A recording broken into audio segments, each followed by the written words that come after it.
ملک کو کس طرف لے کر جا رہے ہیں. آج ملک کو ضرورت ہے جوڑنے کی. آپ ملک میں مزید تفریق ڈالنا چاہتے ہیں, ملک میں انتشار چاہتے ہیں, اور اختیار بھی آپ کے پاس نہیں ہے. شاید وزراء کو احساس نہیں ہے, حکومت کسی کو بین نہیں کر سکتی. آرٹیکل 6 لگانے کی بات کر رہے ہیں, اور بڑا شوق ہے آرٹیکل 6 کا. ہر بار میں آرٹیکل 6 کی بات کرتے ہیں. یہ آرٹیکل 6 لگا تو بہت سے لوگوں پہ لگ جائے گا, جو آج حکومت میں ان پہ بھی لگ جائے گا. اس لیے بڑی احتیاط کے ساتھ یہ کام ہمیں کرنا چاہیے. آج کوئی اور راستہ نہیں ہے, آپ کو ایک ٹیبل پہ بیٹھنا پڑے گا.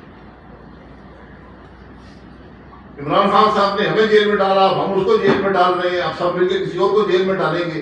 یہ کون سی سیاست ہے؟ عمران خان نے غلطی کی, آپ نے غلطیاں دہرانی ہے. اس نے ظلم کیا, آپ نے ظلم کا بدلہ لینا ہے.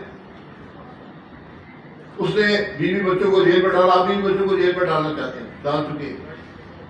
اس سے کیا معاملات درست ہو جائیں گے؟ ملک ٹھیک ہو جائے گا, انتشار ختم ہو جائے گا. کس طرف جا رہے ہیں؟ یہ کون سی سوچ ہے؟